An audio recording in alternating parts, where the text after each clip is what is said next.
आप देख रहे हैं SDN न्यूज, मुद्दे की बात आपके साथ।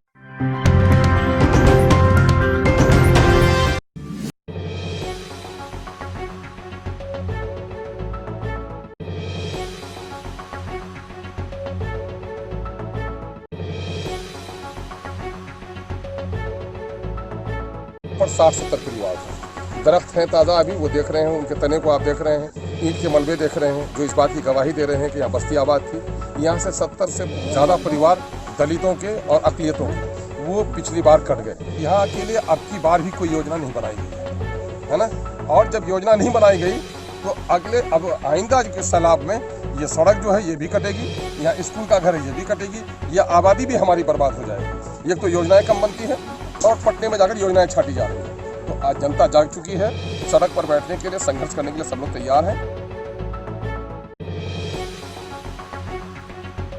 कुछ महीनों पहले आई बाढ़ ने सीमांचल को उजाड़ सा दिया।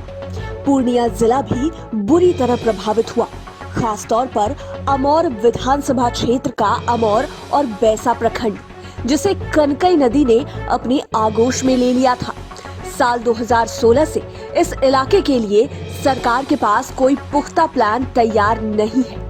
हर साल बाढ़ में यहाँ सैकड़ों परिवार बेघर हो जाते हैं। उनके घर, माल जाल सभी नदी में विलीन हो जाते हैं। साल 2018 में प्रशासनिक स्तर से तटबंधन का कार्य भी किया गया था, लेकिन पहले ही खेप की बारिश और बाढ़ ने तटबंध को उखाड़ फेंका। इसके बाद से कनकई नदी का रौद्र रूप इलाके के लोगों ने देखा। तब से लेकर अब तक कोई भी अधिकारी यहाँ झांकने भी नहीं आए।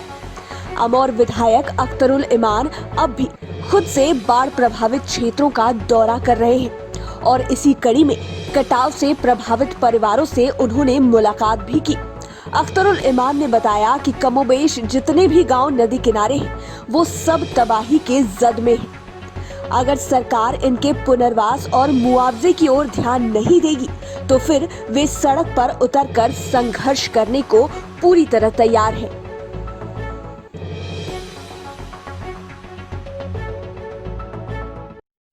देखिए, समस्याओं का एक अंबार है इस क्षेत्र में, लेकिन सबसे बड़ी समस्या यहाँ है बाढ़ और नदी का कटाव।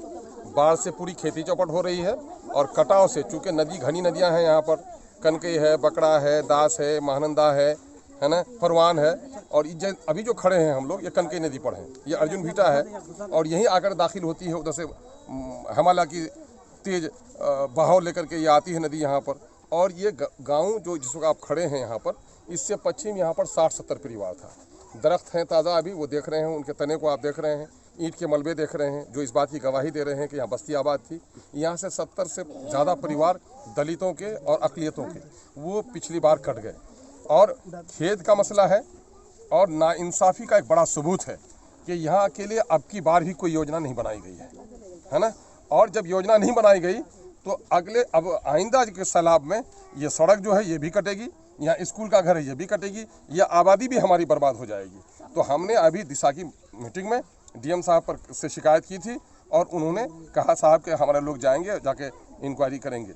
आज आए हैं, जेई आए हैं, देख रहे हैं इस मामले को, लेकिन यहाँ के एग्जीक्यूटिव को और यहाँ के दूसरे लोग जो ड्रेनेज को देख रहे हैं, इन लोगों का कभी भी एग्जीक्यूटिव का RSDO का दौरा नहीं हुआ, जिसके नतीजे में योजना नहीं बन सकी। एक तो योजनाएं कम बनती हैं और पटने में जाकर योजनाएं छाटी जा रही हैं। तो आज जनता जाग चुकी है, सड़क पर बैठने के लिए, संघर्ष करने के लिए सब लोग तैयार हैं। शहादत के तौर पर हम लोग ये आज आए हैं लोगों को कि भाई पदाधिकारी आए हैं, योजना नहीं बने तो इंसाफ के लिए आप हमारा साथ दीजिए, ये काम करने के लिए। बताएं चाची, बताएं। हम सब घोर दला कटे जाबा, हम सब कुछ में बचा जमीन जो सब चले गेल।